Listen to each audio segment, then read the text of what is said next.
Filming F1, the movie, stunt coordinator Gary Powell on Brad Pitt's wild ride from Abu Dhabi to SPA.B while the credits December 16, 2025. In the first part of our conversation with stunt coordinator and second unit director Gary Powell, he talked about director Joseph Kosinski's ambitious vision for Apple's highest-grossing theatrical release to date, F1, the movie starring Brad Pitt, Sonny Hayes, and Damson Idris, Joshua Pierce. The film received unprecedented access to the Formula One organization and was filmed during the 2023 and 2024 seasons at several Grand Prix events, including the climactic race in Abu Dhabi.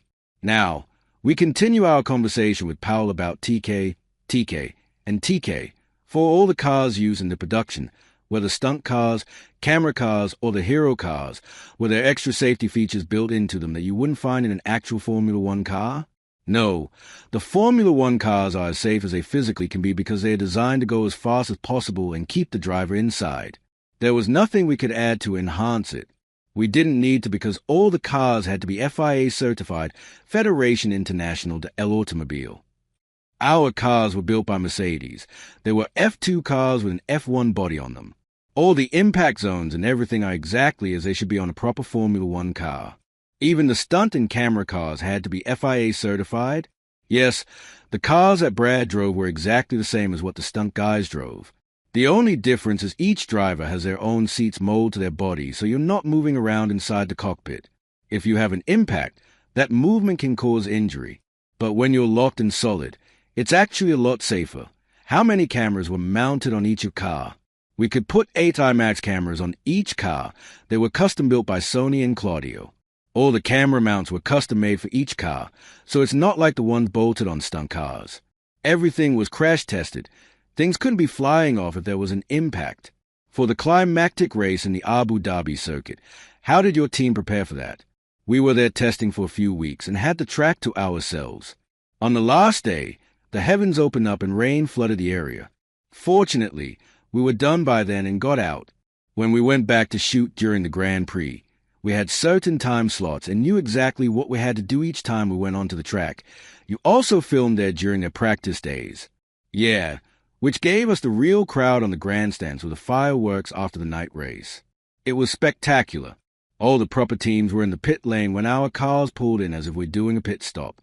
At the end, we also had Formula One racing drivers, Charles Leclerc and George Russell, who started off a race with our drivers in main race.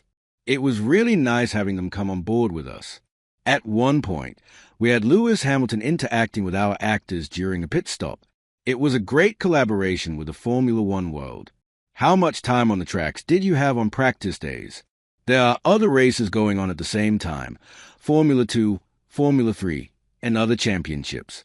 Generally, everything before the Sunday race day is all practice, whether it be Formula 1 or Formula 2, and the qualifying is generally on Saturday. The crowd is there with all the banners and all the screens up, so we didn't have to do it digitally, which was a huge cost saver. After a Formula 1 race, we might have 15 minutes before the Formula 2 race starts. As soon as their cars pulled in, we had to go out, do our bit and get in. It was very strict. There was no opportunity to do another lap that wasn't planned. You've got 4 or 5 laps, and that's it. What was the G-forces that the actors and drivers had to deal with at those speeds? We had all X-Racing drivers, so they're used to it. But that's why we kept up with practice throughout filming. Formula One goes on a summer break, but we couldn't just stop and come back into it, because your muscles would relax. Your neck muscles in particular take a lot of strain when you're going around the corners at those speeds. So, it's something you have to keep up with. If you're not used to it and just got in a Formula One car and went around for 10 laps, you'd probably have a stiff neck for about a week. All the stunt drivers are former racing drivers. Some of them are still racing, but all have raced at a very high level in championships. Luciano is an F2 champion. Duncan Tappy teaches many drivers now, including Lando Norris. They're all at the top of their game, which made my job really easy. When you're doing 180 miles an hour inches away from each other, you have to be precise. Finally, let's talk about the Daytona sequence. That was our first scene, so that was good fun. I remember the night I drove there after flying in from England. You come across a grandstand at this world-famous track, which just keeps going and going. It's absolutely enormous. It was an amazing experience to interact with all the race teams and the thousands of people. Many weren't in the stands, but actually in the infield with hundreds of motorhomes, set up with little bars and hot tubs. All these people were having the best time. That was pretty impressive to see. What was different about filming there? The bank circuits are something that Grand Prix drivers and those from Europe don't really come across anymore. We used to them back in the 60s. When you see it on TV, it doesn't show how steep it actually is. It's literally like walking up a brick wall. I remember going out there in a pickup truck, and I had to speed up or I would have rolled over. It was amazing to be on that track.